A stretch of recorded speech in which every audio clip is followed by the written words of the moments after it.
Master Sayyidina Muhammad and Hamdulillah Sultan al-Awliya Shaykh Muhammad Nazim Haqqani and Shaykh Isham al-Bani. But to achieve a rank of purification for the physicality, that the journey doesn't end with the purification of the physicality, it's merely a beginning in which to reach towards our timeless reality. And the timeless reality is the soul, and that soul is governed by, and its energy is going to be love. And they teach us that how to open that reality is what's important. And then heart and love, it's the seed of love is the heart. So it means that from every direction you look, we're going to have to come back to the heart. And what they want for us to understand is the spiritual and the physiology of the body. Is that because you're trying to achieve a rank by disciplining the physicality to open the reality of the heart, the spirituality, the base of the soul, and it's based off of love. So then they teach, because it's an eternal loop. In the beginning phase, the head has to be in submission. So the first zikr, La ilaha illallah. La, you bring your energy, La ilaha illallah. La ilaha illallah. Means the energy is coming in and moving that energy to the head. Head is La. To the right, ilaha, and then bringing all the focus of the energy into the heart, illallah. So La ilaha illallah means it's the testimony of oneness. There is nothing but God, there is nothing but God, there is nothing but God, there is nothing but Allah. You can't say even God because they have God and goddesses. Allah has no plural. Allah is the Arabic word for the Divinely Presence. It has no plural, has no male, no female. So La ilaha illallah to bring into oneness, but they begin to teach that the only way to open the heart is to bring the head into submission. So then they begin to teach us the focus of what we're trying to learn is that the head has to submit. The head is the governing entity of this body. Incorrectly. That kingdom that the head has claimed is through the ego and the partnership of Satan.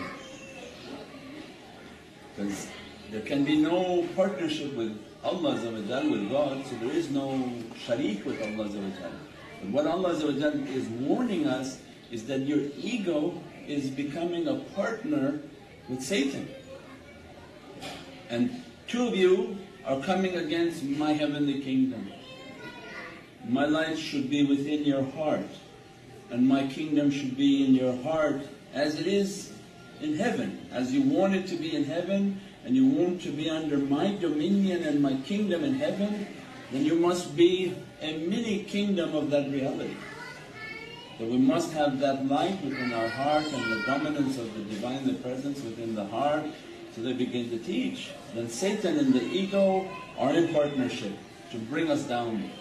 They have hijacked the head.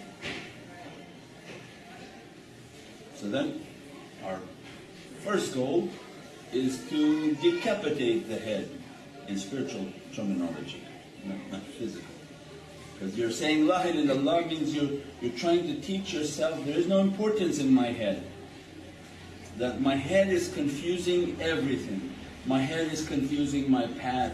I'm contemplating through my head who my shaykh is, who Allah is, a'udhu billah, astaghfirullah, who Prophet is, who my shaykh is, who my teacher is, who's everyone. I'm putting it through my head. And the head hasn't the faculty to know anything. So then they begin to teach, if we want to open the heart, focus on the head and know that the first thing that has to come into discipline is the ears.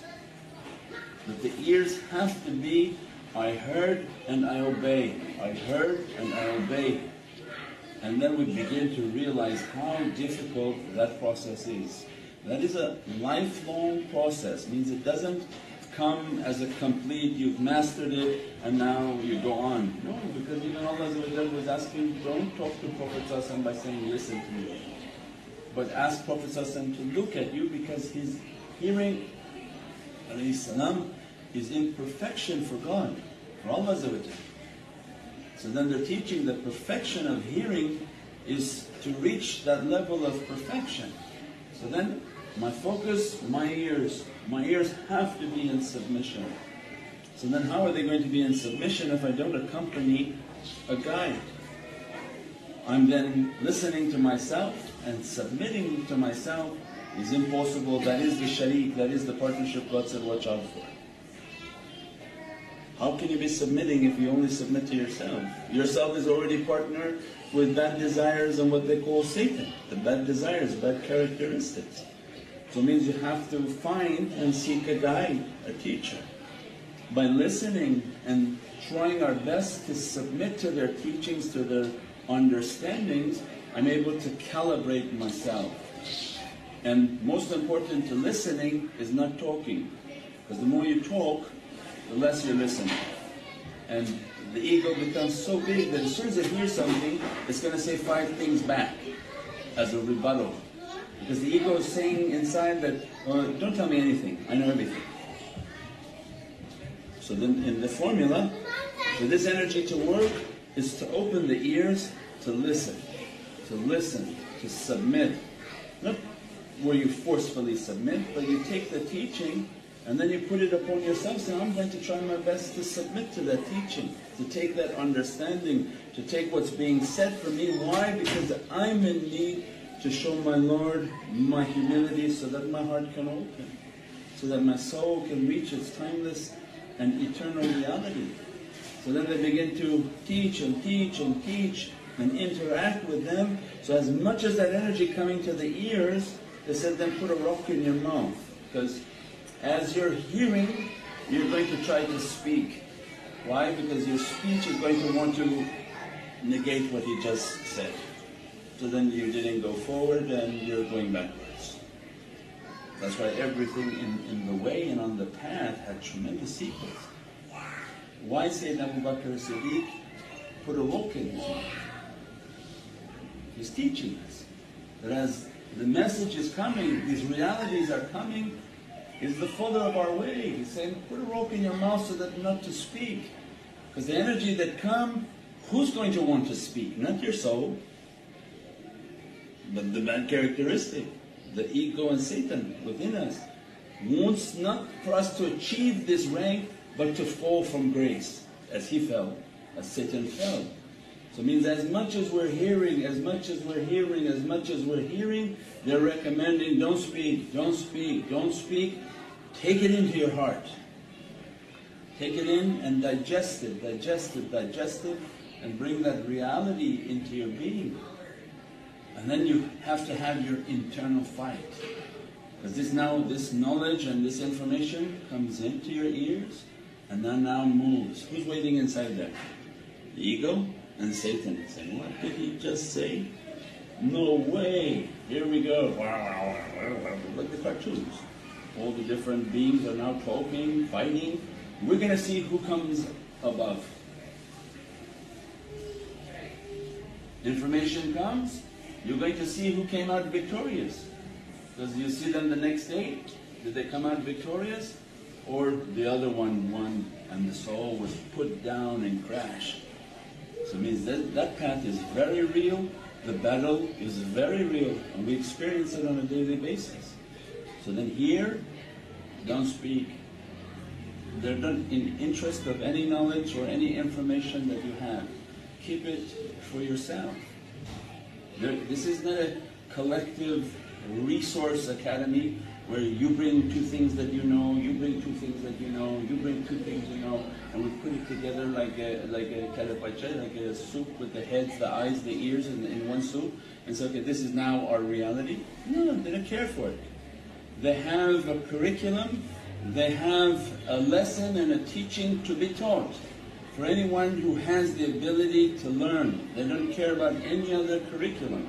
They don't care about any other book, they don't care about any other website, they don't care about anything. other than what their shaykh through their samina wa kana. Is they achieved what they achieved by what exactly they're teaching. They achieved it by reaching a station of listening and obeying. So as they listen only to them, they don't listen to anybody else. If they listen to anybody else, that would not be a guide.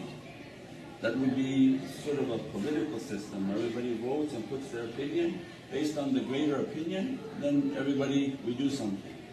But no, they have a curriculum. They have a curriculum of spirituality that has to be achieved. So they begin to teach to discipline the ears, stay silent. As they begin to teach you to discipline your ears and begin to understand the teaching, discipline your eyes. Keep a path in which your eyes are closed, that negate the vision, negate the importance of what your eyes are seeing. Your eyes are seeing everything as an illusion, everything as a deceit. That keep a path in which your eyes are closed and don't fall for all of the allurements of this dunya. This was the reality of Sayyidina Yusuf alayhi salam. That when Yusuf was put into the kingdom, Sayyidina Yusuf alayhi salam was put into the kingdom, then Zulaykha kept running after him.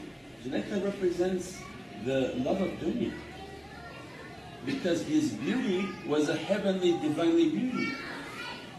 The dunya keeps running after and is going to entice him. And so what he asked from Allah, I think it's better you put me into jail.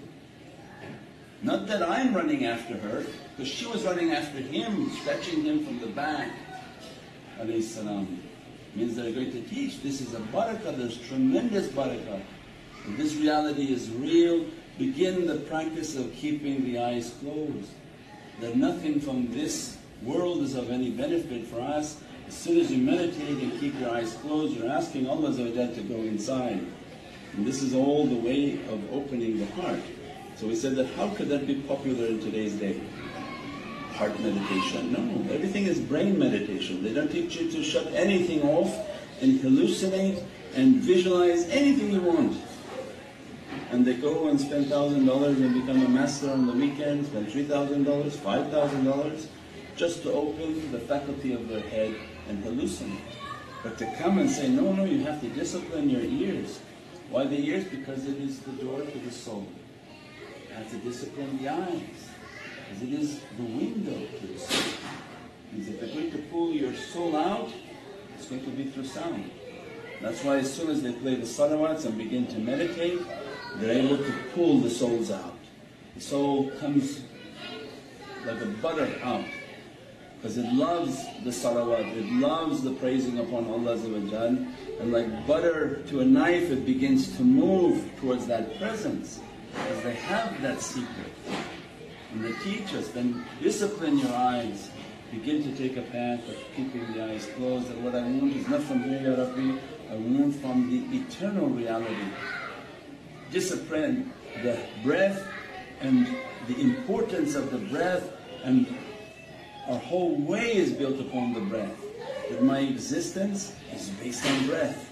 So as soon as I'm disciplining myself and I understood the importance of hearing, trying my best to hear, trying my best to stay quiet, trying my best to not be under the allurement of my eyes, keeping myself closed, and then beginning to listen to these beautiful sounds and praisings upon the Divinely Presence, praising upon Prophet and then breathing.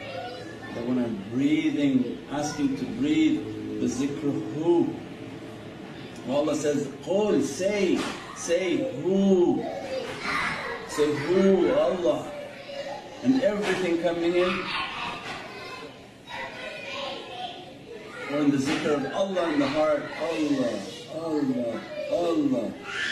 All of that to open now the power of the breath. Means our reality is based on that breath. Our being is based on the breath. The soul's energy is the breath. If you energize the breath, the soul like a rocket moves into that Divinely Presence. So then you begin to master the breath. That every breath is with a zikr, every breath with a consciousness.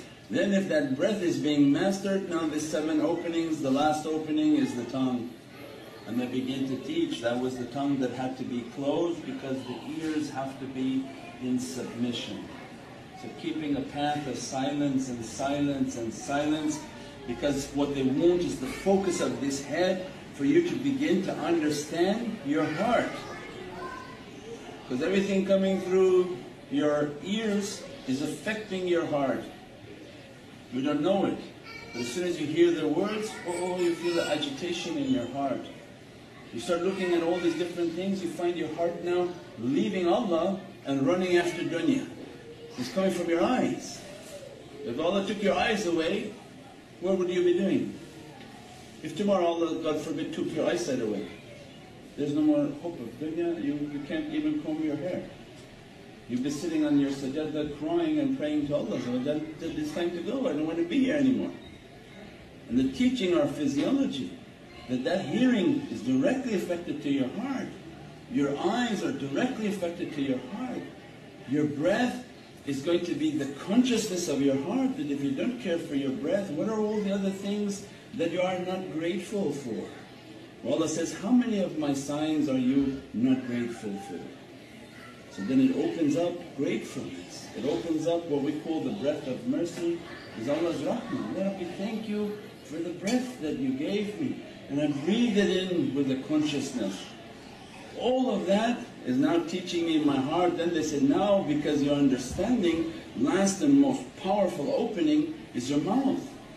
If it really has a rock and you've really tried to hold your mouth from talking back to what he says and what you've heard and what you've learned, because everything you're going to nag about, oh why this shaykh is like this, why this shaykh is like this, why that shaykh said like this. It's not coming from the soul, it's coming from the ego. As soon as you put a rock in your mouth, now you're becoming conscious of your heart, because they begin to teach you. And Allah says in Holy Qur'an, what's in their heart is far greater and far worse than what is manifesting from their tongue. So now your volcano, they're showing the fire is within the heart. What coming from people's mouth is the lava. And people think they have a bad mouth. Allah says, wait, what's in their heart far worse, far worse. So as much as you allow your mouth to erupt, your volcano becoming stronger, stronger, stronger. So here in Western philosophy they say, shout, get it out, go and yell at people. But your volcano will become more fierce. They want you to shut it, destroy it, suffocate the oxygen from it so that it burns no more, that it doesn't erupt. So now we understand we are actually working on the heart through the faculty of the head.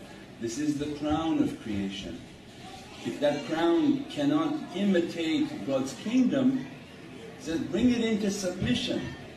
As soon as you focus on your mouth, keeping your mouth quiet, you begin to see how much your heart is boiling.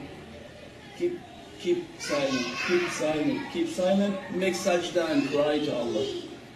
Cry that I'm frustrated, cry to Allah that this is like this, that's like this. And then Allah قُلْ يَا النَّهْرُ كُنِي بَرْدًا وَسَلَامًا عَلَى إِبْرَاهِيمَ. That Allah wants us to know from all the Prophets that Sayyidina Ibrahim was being thrown into the fire. He comes and teaches us at this level of what you want is ask Allah that give me a coolness from this fire. I'm angry at everyone and whatever they say to me I'm very angry from it. And I'm just a volcano in your creation hurting everything and everyone. And Allah says, that's not what I want from you of paradise. Hurt no one, stay silent. Cry unto me until I begin to send that fire down and down and down. Once that is moving down, they're registering and seeing, the ears are reaching submission. The eyes are leaving the love of dunya. When they say that you have the 4 enemies that are blocking the soul, that the love of dunya is blocking the soul. It's been quartered in 4 sections. Why the soul is not whole is because of the 4 enemies, which is the love of the material world, the hawa, which is the seeking of physical pleasure and physical entertainment, nafs and shaitan. That these four enemies have quartered the soul not to be whole. And as soon as we begin to focus on these realities, we're understanding that when the head is submitting and these realities are being worked on, it's actually working on the heart. As soon as we begin to work on the heart, we begin to see that if I can keep silent, the flame and the fire and the agitation within my heart to go down, to go down, to go down, using always the reality of wudu. Why Prophet said to wash is to take the fire. That as soon as you're feeling angry, go make another wudu. Go wash and asking, Ya Rabbi, that let the water to put away this fire. قُلْ يَا النَّهْرُ كُنِ بَارْدًا وَسَلَامًا عَلَى إِبْرَاهِيمَ. And then the reality of that water begin to take fire away. But more important is that every action provides a reaction from Divinely Presence, that as you wash with that intention on your physical being, Allah sends a rahmah onto the soul. Because you can't wash the soul with water, but you provide the action and the niyat that I'm washing with this water to take away the anger that is coming upon my heart and not allowing my heart to open. Then they begin to teach us that once that is happening, the head is submitting, they see that that student is reaching where they want them to reach, then they begin to focus on the heart. Then they begin to teach us how to open the reality of the heart, how to focus on each of the lataifs of the heart, how to understand the eternal message that every Prophet brought of the reality. That why at the station of the qalb is Sayyidina Adam alayhi salam? Because there's an eternal reality that we're always coming from heavens and landing onto earth. And Allah taught us all the names, He taught us all the realities, and of which we are not achieving any of them. That we have been granted a noble station and God wants us to achieve it. Sayyidina Nuh alayhi salam, from the qalb to the sir, at the station of the sir, Sayyidina Nuh alayhi salam is coming and teaching, I had to build a ship, but your ship, my eternal message that Allah wants for your creation is there's a message for the time of the Prophet and there's a message for Allah that has no time. The eternal message of the soul is that you have a soul and your soul is the ship. Your ship has to be built, your reality has to be built. If you build your soul, it knows how to reach its destination. There's a reality for Nabi Ibrahim Nabi Musa Nabi Musa Allah is not a burning bush. But if your heart is on fire and love with the Divinely Presence, then that bush is the way that you're seeing Allah. Everyone will see Allah according to their state. But take yourself to the purified state of love. When you're in a state of love, yearning for the Divine, then the Divine begins to appear as love and moving into that ocean of love. And then we said with Sayyidina Ibrahim teaching, same, both are dealing with fire. And this is at the maqam al-sir, the lataif of the heart, the sir, each one teaching us that you have to enter that state of love. And Sayyidina Ibrahim teaching, yes, as everything trying to burn you and to make you like a volcano, you have to be of a fiery, loving nature of the Divine. That the only thing that burns is you within yourself. You burn within yourself for the yearning of the Divine Presence. Then they take us to the eternal message of Sayyidina Isa, Jesus Christ, peace and blessings be upon Him. That the Resurrector teaching us, you must resurrect your reality. If all of this within you is truly submitting, you must feel like you are dying. That your desires are going down, your wants are going down, all of what you've thought and planned for yourself have gone down like a dead carcass.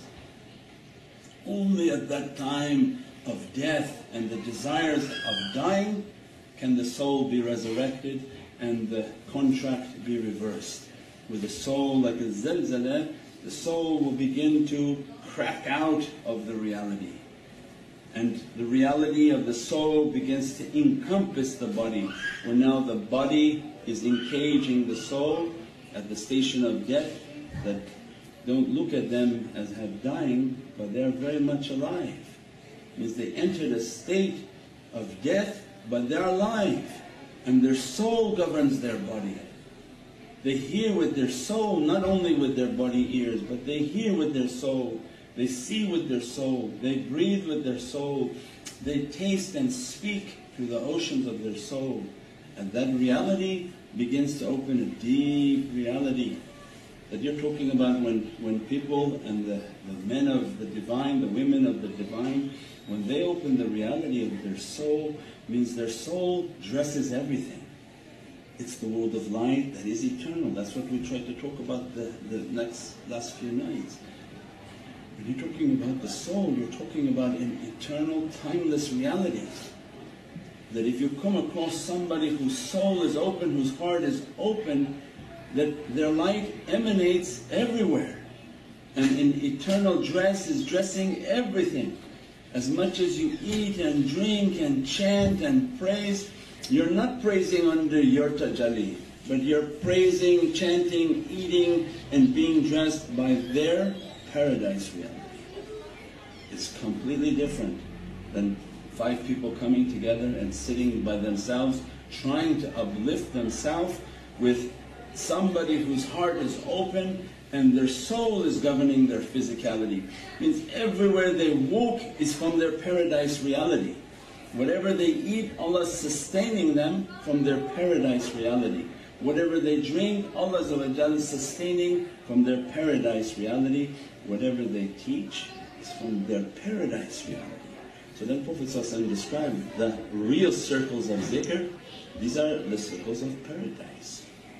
Sit with them and never leave a circle of paradise. How could you want paradise but leave a circle of paradise? There was a description of the world of light. Means then that reality begins to open on the Khafa, where Sayyidina Isa teaching that you resurrect your reality and you be amongst mankind, but not of that human nature, but of a godly light, the Divinely light, the heavenly light. Where Allah said, they achieved a nearness to me, that they approached me with voluntary worship, and I am the hearing in which they hear, the seeing in which they see, the breath in which they breathe, the hands in which they touch, the feet in which they move. So much so that whatever they ask of me, kun fayakun, is granted to them, and they are my Rabbaniyun.